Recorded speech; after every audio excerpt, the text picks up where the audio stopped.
Assalamualaikum warahmatullahi wabarakatuh. Selamat pagi anak-anak. Semoga kalian selalu diberi kesehatan. Amin. Nah, pada kesempatan hari ini kita akan belajar bahasa Jawa dengan Miss Anggi. Lalu, materinya apa? Mari simak video berikut.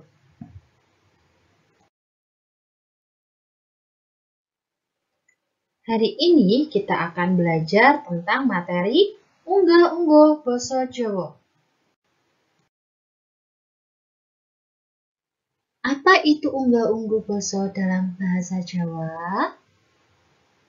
Nah, mari simak dan perhatikan baik-baik ya penjelasan Miss Anggi berikut. Unggah-ungguh basa yaiku tata pranataning basa miturut lungguhing tata krama. Atau dalam bahasa Indonesia, unggah-ungguh basa adalah tata aturan penggunaan bahasa berdasarkan tata krama yang tepat.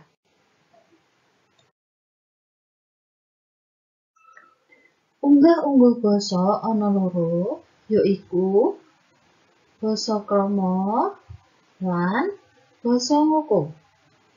Dalam bahasa Indonesia, unggah-ungguh basa itu ada dua, yaitu bahasa krama untuk bahasa halus, kemudian basa ngoko untuk bahasa dengan antar teman.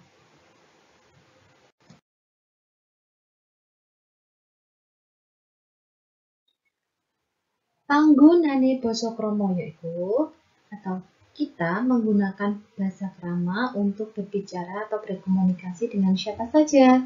Yang pertama, marang wong sing luwih dhuwur derajate. Kepada orang yang lebih tinggi derajatnya, orang yang lebih tua, orang yang lebih tinggi jabatannya. Contohnya, anak kepada orang tua. Jadi ketika anak berbicara kepada orang tua harus menggunakan bahasa krama. Yang kedua, wong luhur kang durung dikenal.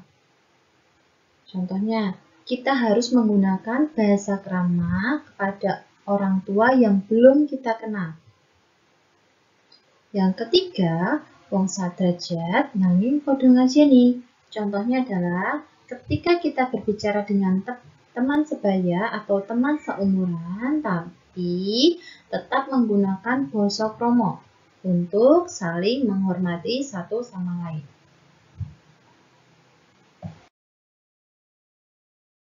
Panggunane basa ngoko. Kita menggunakan basa ngoko kepada siapa saja. Yang pertama, marang wong sapantaran utawa seumuran.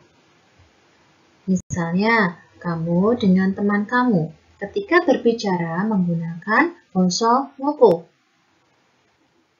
Kemudian yang kedua, wong tua marang bocah. Misalnya, orang tua kepada anak itu ketika berbicara menggunakan basa ngoko. Yang ketiga, konco kang wis reket. Misalnya, kamu dengan teman kamu yang sudah akrab, nah itu ketika berbicara menggunakan basa ngoko.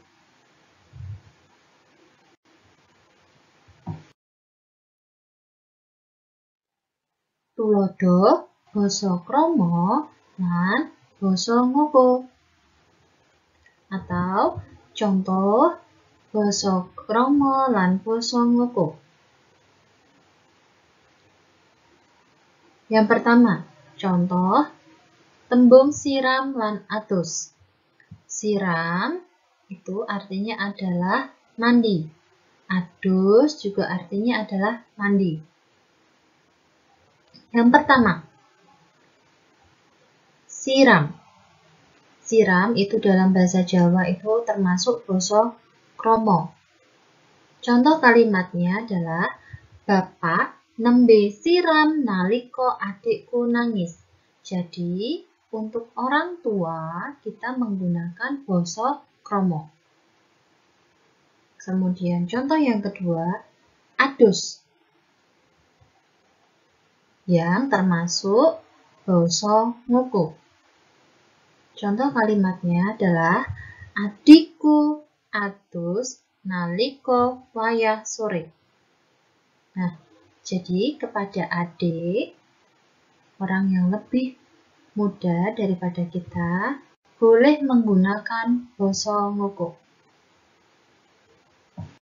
Nah, sekarang kita lanjut ke materi ya anak-anak. Materi yang pertama adalah pitetangan, atau dalam bahasa Indonesia sering dikenal dengan perkenalan diri. Nah, ketika kita memperkenalkan diri, apa saja yang harus kita kenalkan? Yang pertama adalah nama lengkap, yang kedua adalah nama panggilan, dan yang ketiga adalah tempat tinggal. Lalu, bagaimana ya cara memperkenalkan diri kita menggunakan bahasa Jawa? Simak video perkenalan berikut ya anak-anak.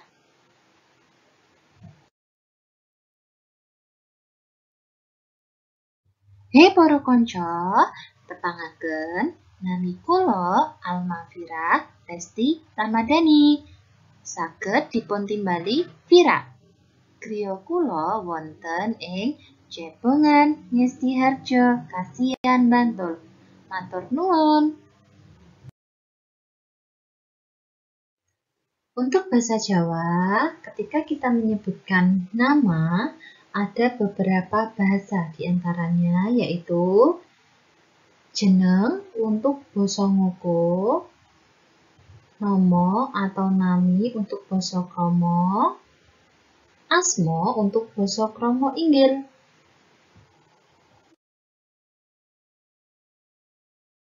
Dan untuk diri pribadi atau diri kita sendiri tidak boleh menggunakan krama inggil karena krama inggil itu digunakan untuk orang yang lebih tua.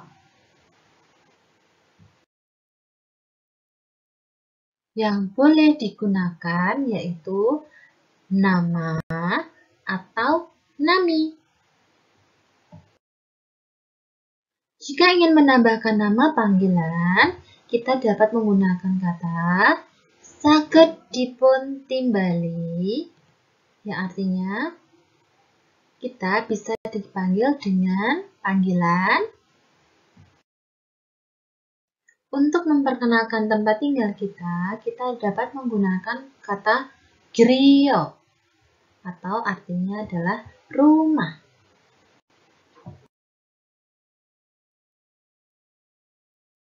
Untuk basa Jawa rumah, ada beberapa bahasa diantaranya, yaitu omah untuk basa ngoko, griya untuk basa krama, dalem untuk krama inggil.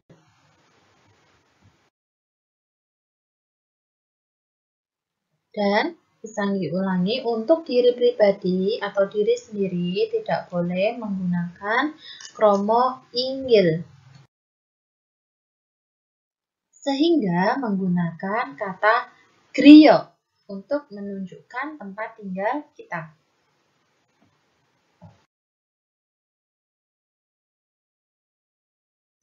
Jadi, jika anak-anak ingin memperkenalkan diri dalam bahasa Jawa, dapat menggunakan yang pertama, nami kula.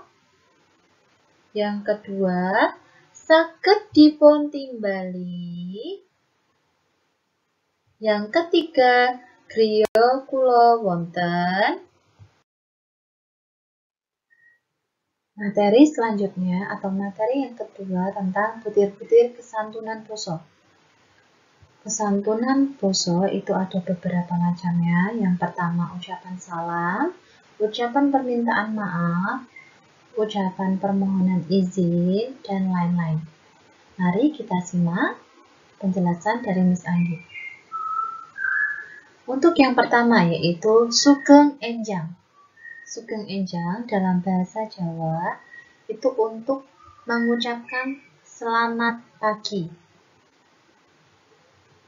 Atau uluk salam naliko waya esok. Jadi ucapan salam ketika pagi hari. Contohnya adalah sugeng enjing Bu Guru. Yang kedua, sugeng siang. Sugeng siang itu adalah ucapan selamat siang atau uluk salam naliko wayah awan. Ucapan salam ketika siang hari.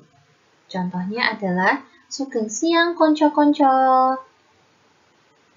Yang ketiga adalah sugeng sonten atau artinya selamat sore. Sugeng sonten itu adalah uluk salam naliko wayah sore atau ucapan salam ketika sore hari. Contohnya, sugeng sonten Pak De Bardo. Yang keempat adalah sugeng dalu. Ucapan selamat malam atau uluk salam naliko wayah wengi. Ucapan salam ketika malam hari. Contohnya, sugeng dalu Mas Bambang.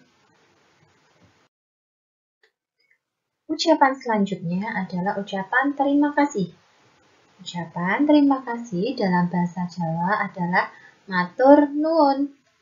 Matur nuwun iku ngaturake panuwun nalika diparingi utawa ditulungi. Jadi, ketika kita diberikan sesuatu atau kita ditolong orang lain, kita harus mengucapkan terima kasih. Contohnya, yang pertama adalah matur nuwun Ibu, kula dipun paringi arta. Artinya adalah terima kasih Ibu, saya sudah diberi uang. Yang kedua, matur nuwun Mas Argo, aku wis diterke tekan sekolahan. Artinya adalah terima kasih Mas Argo, saya sudah diantar sampai sekolahan. Ucapan selanjutnya adalah ucapan permisi atau mohon izin. Dalam bahasa Jawa biasanya dikenal dengan nuwun sewu. Nuwun sewu iku ngaturake pangapura utawa njaluk palilah. Jadi, nuwun sewu itu adalah ucapan permintaan maaf atau permintaan izin.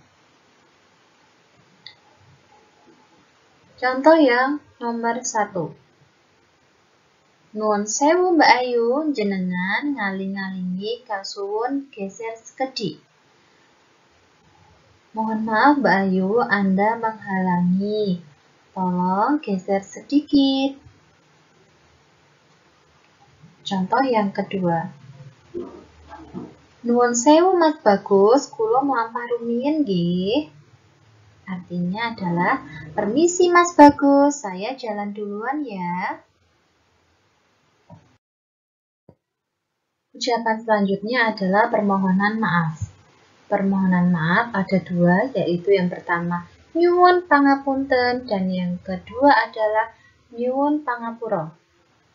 Yang pertama adalah nyuwun pangapunten. Nyuwun pangapunten yaitu njaluk pangapura marang wong liya. Artinya adalah permintaan maaf untuk orang lain. Contohnya, nyuwun pangapunten Bu Guru, kula kesupen boten bekta buku. Artinya adalah, mohon maaf Bu Guru, saya lupa tidak membawa buku. Untuk permohonan maaf yang kedua yaitu nyuwun pangapura. Nyuwun pangapura yaitu njaluk pangapura marang wong liya. Artinya sama, yaitu permintaan maaf terhadap orang lain. Contohnya adalah, Pak, kula nyuwun pangapura amargi kula kasat mlebet kelas. Artinya, Pak, saya mohon maaf karena terlambat masuk kelas. Ucapan selanjutnya adalah ucapan permisi. Dalam bahasa Jawa, biasanya kita menggunakan kata nderek langkung. Nderek langkung iku uluk salam nalika liwat ana ing ngarepe wong. Jadi, nderek langkung itu adalah ucapan salam ketika kita lewat di depan orang-orang. Contohnya adalah nderek langkung Mbah Parno. Artinya adalah permisi Mbah Parmo. Jadi, sekarang sudah tahu ya perbedaan antara basa krama dan basa ngoko. Nah, jadi sekarang harus kita terapkan pada kehidupan sehari-hari kita. Ketika kita berbicara kepada orang yang lebih tua atau dengan ayah dan ibu, kita menggunakan basa krama. Lalu, ketika kita berbicara kepada teman, kita menggunakan basa ngoko. Begitu ya. Sudah paham kan anak-anak? Mekaten, sinau basa Jawa ing dinten menika mugi ndadosaken kawigatosan tumrap para siswa lan mugi para siswa diparingi kesehatan. Matur nuwun. Wassalamualaikum warahmatullahi wabarakatuh.